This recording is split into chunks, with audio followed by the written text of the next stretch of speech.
ত্রিপুরা ধর্মনগরে এক ব্যক্তির ঝুলন্ত দেহ উদ্ধারের ঘটনাকে ঘিরে চরম চাঞ্চল্য ছড়িয়েছে। দীর্ঘ খোঁজাখুঁজির পর বুধবার সকালে খবর মেলে বাড়ি থেকে প্রায় 3 কিলোমিটার দূরের অশোকটিলা জঙ্গলে গাছে ঝুলন্ত অবস্থায় রয়েছে তিনি।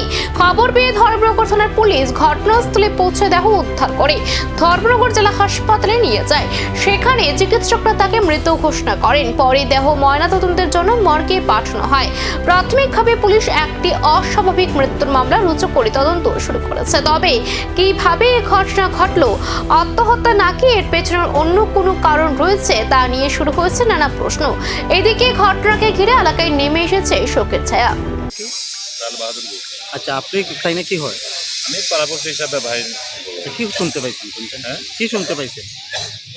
শুনতে তো মোবাইলে ফোন আইলো আর কি, একজন আমরা এখানে পাড়ার লোক একজন মারা গেছে। আমরা পরে জানলাম, যেহেতু আমি এখানে যখন প্রতিনিধি বাড়ির মেম্বার, ওই জানার পরে এখন আমরা প্রধানবাবু ওগুলা যাওয়া দরকার ওই গেলাম।